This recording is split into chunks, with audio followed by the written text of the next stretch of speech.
بسم الله الحمد لله والصلاة والسلام على رسول الله وعلى آله وصحبه ومن اهتدى بهداه أما بعد.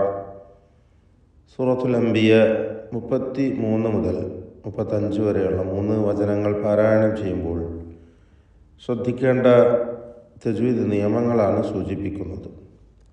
വഹുവല്ലദീ ഖലഖൽ ലൈൽ, ഖലഖ എന്ന പദത്തിൽ ഖാഇനും ഖാഫിനും തഫ്ഖീം കൊടുക്കണം. ഇസ്തിഅലാഇൻ്റെ 7 അക്ഷരങ്ങളിൽ പെട്ടതായതുകൊണ്ട് സ്വരഭാരത്തോടെ ആ 2 അക്ഷരങ്ങളെയും ഉച്ചരിക്കണം.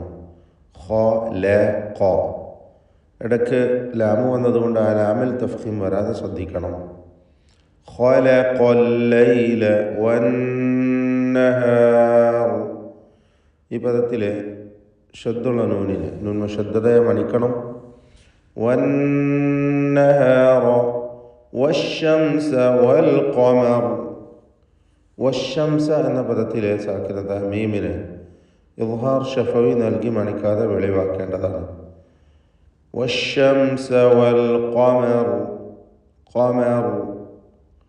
ഖാഫിന് തഫ്ഖീം കൊടുക്കണം. ഇസ്തിഅലാഇൻ്റെ ഹർഫാകുന്നു. അന്ത്യത്തിൽ വന്ന റായിലും തഫ്ഖീമാണ്. വഖഫിലും വസ്ലിലും ആ റായി തഫ്ഖീം ചെയ്യപ്പെടുന്നതാണ്.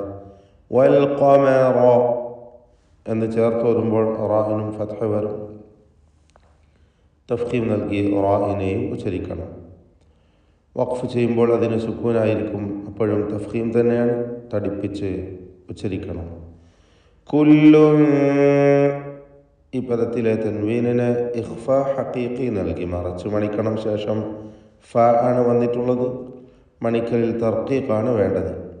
കുല്ലുൻ ഫീ ഫലകിൻ യസ്ബഹൂൻ. ഫലകിൻ എന്നതിലെ തൻവീനിന് ഇദ്ഗാം ബിഗുന്ന നാഖിസ് നൽകി യായിലേക്ക് തൻവീനിനെ ലയിപ്പിച്ച് മണിച്ചുകൊണ്ട് ഉച്ചരിക്കണം. ഫീ ഫലകിൻ യസ്ബഹൂൻ. ഇതുവരെ നാം ശ്രദ്ധിച്ച പ്രത്യേകമായി സൂചിപ്പിച്ച തഫ്ഖീം ചെയ്യേണ്ട അക്ഷരങ്ങൾ ഒഴിച്ച് ബാക്കി എല്ലാറ്റിനും തർക്കീഖ് ചെയ്ത് നേർപ്പിച്ചുച്ചരിക്കേണ്ടവയാണ് ഇസ്തിഫാലിൻ്റെ ഹർഫുകളാണ്. وما جعلنا لبشر من قبلك الخلد. جعلنا ഈ പദത്തിലെ ലാമിനെ ഇൽഹാർ ചെയ്യണം. ലാമുൽ ഫിഅൽ ഇത് ഇൽഹാർ ചെയ്ത് ഉച്ചരിക്കേണ്ട ലാമാണ്. ഇവിടെ ജഅൽന എന്ന് അവ്യക്തമായി പോവാതെ ശ്രദ്ധിക്കേണ്ടതാണ്. ലിബശരിൻ ഇതിലുള്ള തൻവീനിന് ശേഷമുള്ള മീമിൽ പൂർണ്ണമായും ലയിപ്പിച്ച് മണിച്ചുകൊണ്ട് ഇദ്ഗാം ബിഗുന്ന കാമിൽ നൽകി ഉച്ചരിക്കുക. ലിബശരിൻ മിൻ എന്ന് പൂർണ്ണമായും ഷദ്ദുള്ള മീമാക്കി മാറ്റി മണിച്ചുച്ചരിക്കണം. മിൻ ഖബ്ലിക സാക്കിനതായ നൂനിന് ഇഖ്ഫാ ഹഖീഖി നൽകി മറച്ചു മണിക്കണം. മണിക്കലിൽ തഫ്ഖീമാണ് വേണ്ടത്. ശേഷം ഇസ്തിഅലാഇൻ്റെ ഹർഫായ ഖാഫാണ് വന്നത് എന്നതുകൊണ്ട് സ്വരഭാരത്തോടെ ഉച്ചരിക്കണം. സാക്കിനതായ നൂനിൻ്റെ ഉച്ചാരണത്തിലും തഫ്ഖീം ഉണ്ടാവണം. മിൻ ഖബ്ലിക. ബാഹിൻ്റെ സുക്കൂൻ ഖൽഖല സുഗ്റ നൽകി ശബ്ദം ഹറക്കത്ത് പോലെ ചലിപ്പിക്കണം. മിൻ ഖബ്ലികൽ ഖുൽദ്. അൽ ഖുൽദ് ഖാഇന് നിസ്ബിയായ തഫ്ഖീമാണ് വരുന്നത്. മൂന്നാമത്തെ ലെവലിലുള്ള തടിപ്പിച്ചുച്ചരിക്കൽ തഫ്ഖീം ചെയ്ത് ഉച്ചരിക്കേണ്ട സന്ദർഭമാണ് ദമ്മ് നൽകപ്പെട്ട ഖാഇന് ഉള്ളത്. മിൻ ഖബ്ലികൽ ഖുൽദ്. അന്ത്യത്തിൽ വന്ന ദാഇൽ സുക്കൂനാണ് വരുന്നത്. ദാലിന് ഖൽഖല കുബ്ര നൽകി വഖഫിൻ്റെ സന്ദർഭമായതുകൊണ്ട് വളരെ വ്യക്തമാക്കി അതിൻ്റെ സുക്കൂൻ കേൾപ്പിച്ചുകൊണ്ട് വഖഫ് ചെയ്യണം. മിൻ ഖബ്ലികൽ ഖുൽദ് അഫഇൻ മിത്ത ഫഹുമുൽ ഖാലിദൂൻ. അഫഇൻ ഈ പദത്തിൽ സായിദയായി എഴുതപ്പെട്ടിട്ടുള്ള യാഇനെ കുറിച്ച് പലരും സംശയിക്കാറുണ്ട്. യഥാർത്ഥത്തിൽ ആ യാ ഒരിക്കലും ഉച്ചരിക്കപ്പെടുകയില്ല എന്നതിൻ്റെ സൂചനയായി അതിനു മുകളിൽ ഒരു പ്രത്യേക ചിഹ്നം വൃത്താകൃതിയിൽ നൽകിയിട്ടുണ്ട്. അത് സൂചിപ്പിക്കുന്നത് ഉച്ചാരണത്തിൽ ഈ യാ ഉണ്ടാവുകയില്ല എന്ന് തന്നെയാണ്. റസ്മിൽ വന്നിട്ടുള്ള യാ അതിന് പ്രത്യേകിച്ച് വിധിയൊന്നുമില്ല. അഫ ഇൻ എന്ന് തന്നെ വായിക്കേണ്ടതാണ്. അഫ ഇമ്മിത്ത സാക്കിനത്തായ നൂനിന് ശേഷമുള്ള മീമിൽ പൂർണ്ണമായും ലയിപ്പിച്ച് മണിക്കണം. ഇത് ആംബി ഉന്ന കാമിൽ നൽകി മീമിന് ഷദ്ദ് നൽകി മണിച്ചുകൊണ്ട് ഉച്ചരിക്കുക. ഫഹുമുൽ ഖാലിദൂൻ, ഫഹും അൽ ഖാലിദൂൻ ചേർത്ത് വായിച്ചപ്പോൾ മീമിന് ദമ്മ് വന്നു. ഇൽത്തിഖാഉ സാക്കിനീൻ പരിഹരിക്കുവാൻ വേണ്ടിയാണ് ആ ദമ്മ് നൽകപ്പെട്ടിട്ടുള്ളത്. ഫഹുമുൽ ഖാലിദൂൻ, അൽ ഖാലിദൂൻ എന്നതിലെ ഖാഇനും ദീർഘാക്ഷരമായ അലിഫിനും തഫ്ഖീം നൽകേണ്ടതാണ്. ഫഹുമുൽ ഖാലിദൂൻ കുല്ലു നഫ്സിൻ ദാഇഖത്തുൽ മൗത്ത്. നഫ്സിൻ എന്നതിലെ തൻവീനിന് ശേഷമുള്ള ദാല് വന്ന കാരണത്താൽ ഇഖ്ഫ ഹഖീഖി നൽകി മറച്ച് മണിച്ചുകൊണ്ട് ഉച്ചരിക്കേണ്ടതാണ്.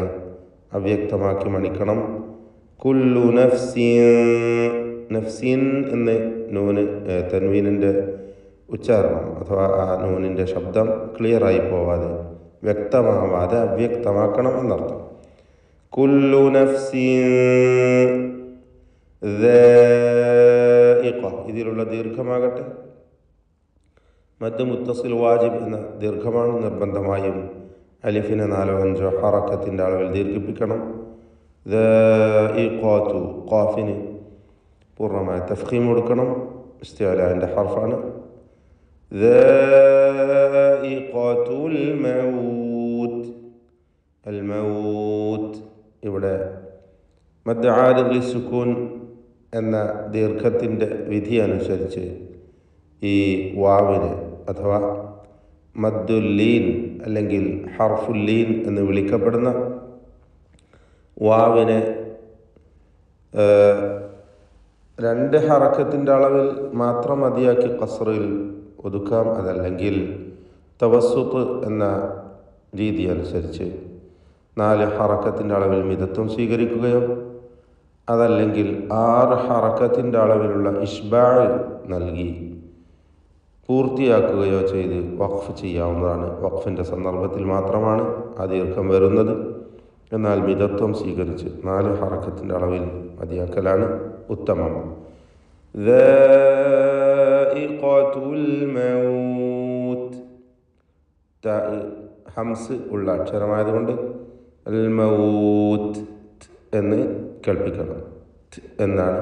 മറിച്ച് ശബ്ദം ചലിപ്പിച്ച് മൗത്ത് എന്ന ശബ്ദത്തെ ചലിപ്പിക്കാൻ പാടില്ല. ഖൽഖല വരാതെ ശ്രദ്ധിക്കണം. വനബലൂക്കും, ബാഇൻ്റെ സുക്കൂൻ ഖൽഖല സുഹറ നൽകി ശബ്ദം ഹറക്കത്ത് പോലെ ചലിപ്പിക്കണം. വനബലൂക്കും ബിശ്ശർരി, ഇവിടെ സാക്കിനത്തായ മീമിന് ഇഖ്ഫ ശഫവി നൽകി മറച്ചു മണിക്കണം. വനബലൂക്കും ബിശ്ശർരി വൽ ഖൈരി ഫിത്ന, ഖാഇന് തഫ്ഖീം കൊടുക്കണം. വൽ ഖൈരി, ശർരി, ഖൈരി ഈ പദങ്ങളിലൊക്കെ റാഇന് കസ്റാണ്. തർഖീഖ് നൽകി നേർപ്പിച്ച് റാഇനെ ഉച്ചരിക്കണം. ഫിത്ന, ഇവിടെ തായിൻ്റെ സുക്കൂൻ ഉച്ചരിക്കുമ്പോൾ നേരത്തെ സൂചിപ്പിച്ച ഹംസ് എന്ന സിഫത്ത് അതിന് നൽകാൻ പ്രത്യേകം ശ്രദ്ധിക്കേണ്ടതാണ്.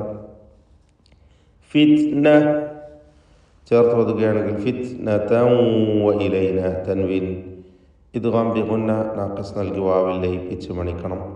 വ ഇലൈന തുർജഊൻ, റാഇന് തഫ്ഖീം കൊടുക്കണം. സുക്കൂനും തൊട്ടു മുമ്പിൽ ദമ്മും വന്നതുകൊണ്ട് തുർജഊൻ എന്ന് തടിപ്പിച്ച് റാഇനെ ഉച്ചരിക്കേണ്ടതാണ്. തഫ്ഖീം ചെയ്യേണ്ട അക്ഷരങ്ങൾ ഒഴിച്ച് മറ്റെല്ലാ അക്ഷരങ്ങൾക്കും തർഖീഖാണെന്ന് നേരത്തെ സൂചിപ്പിച്ചു. എല്ലാ വചനങ്ങളിലും ഈ കാര്യം പ്രത്യേകം ശ്രദ്ധിക്കേണ്ടതാണ്. ബാറക്കല്ലാഹു ഫീക്കും.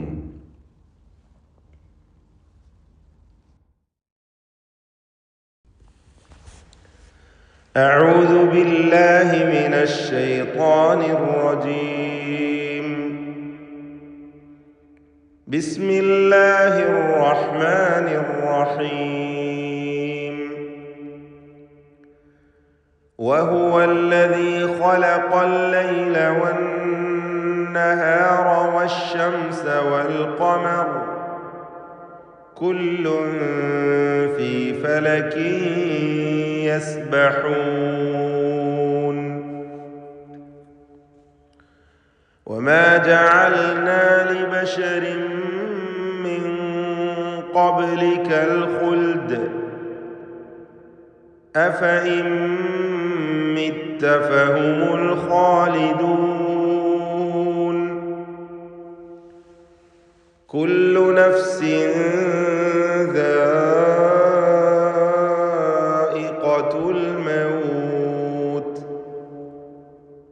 ونبلوكم بالشر والخير فتنة وإلينا ترجعون.